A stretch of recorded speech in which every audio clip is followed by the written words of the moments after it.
I've got what you want, Agent.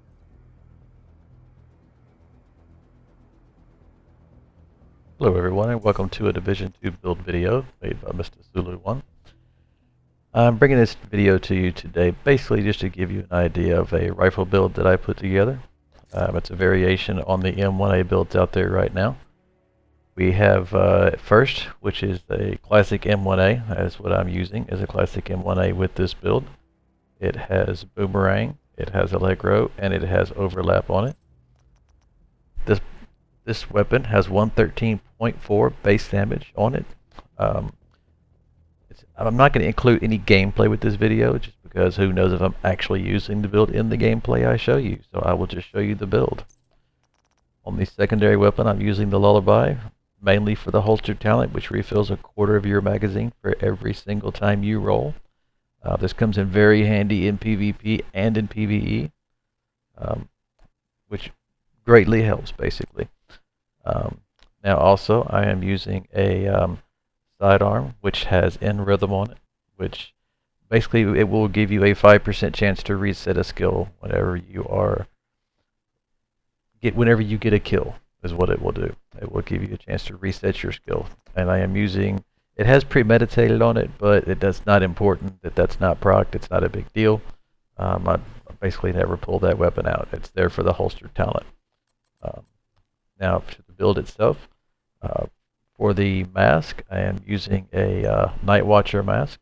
It comes with 10.5% crit hit chance that I rolled onto it and 312 skill power. It has perfect spotter, which is 20% damage to pulsed enemies.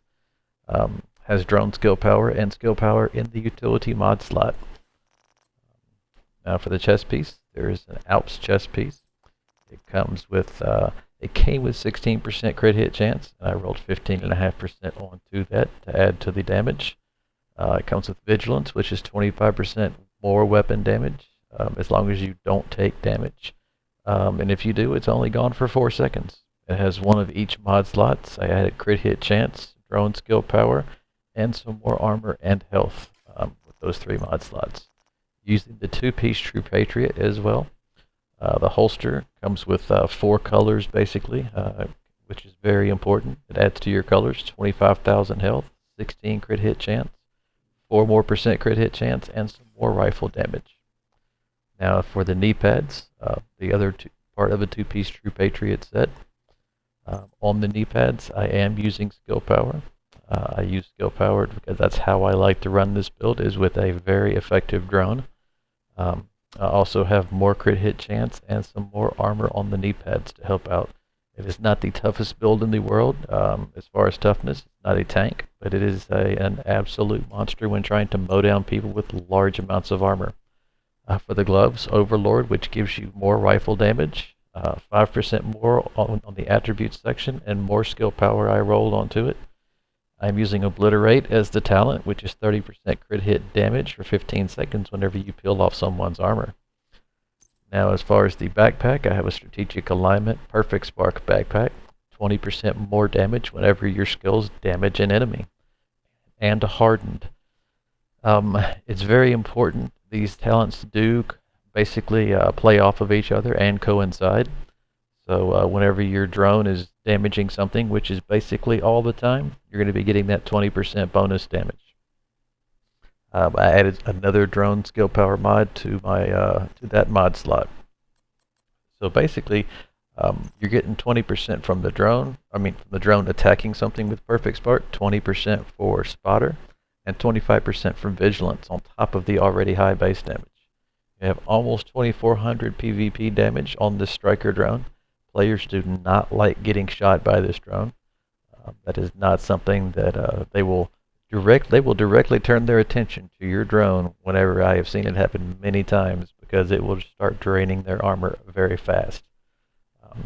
So this drone can also take down a yellow bar enemy by itself. It's like having a second person there shooting with you. I use the chem launcher as well.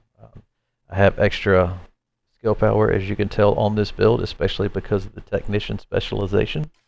That extra skill power allows me to get a little bit better heal with my chem launcher.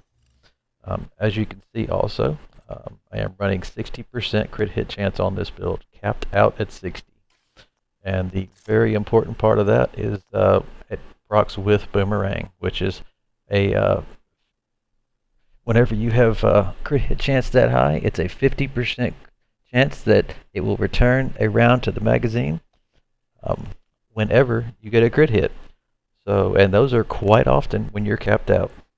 So that dex damage, then if it returns that round, that's 50% more damage on top of all the other damage you already have. This is a massive DPS build. Even the people with 500k plus armor, like I said, can easily be burned down. Anywhere from probably 3 to 4 shots. And this is a medium to long range build. You can play close range. I wouldn't advise it. With Perfect Spotter, the linked laser pointer is very important. That's why another reason to use specialization is because that linked laser pointer, anything you pointed at is automatically pulsed. Even though you don't have a pulse equipped, it procs Perfect Spotter. So that's 20% automatically that you're getting with anything you aim your rifle at. So that, along with Perfect Spark, as I said, that's 20% more bonus damage. And then you add the vigilance, just in case you haven't gotten hit. All of a sudden you're looking at 65% damage on top of your already 113.4, which is what mine is. It's important. You're going to have to farm for the classic M1A. That's not something that is going to be able to be crafted. There's not currently a blueprint for it, but it is the next to the 1886, which you could only put one mod on and not an underbarrel, which the underbarrel definitely helps this build. This is the highest damage rifle basically out there. So you know, that is my build that I put together, and just a modification, like I said, on the M1A build that's kind of making the rounds. I hope everybody enjoyed the video. Not looking for any likes, just trying to help the community, trying to help everybody to get something going.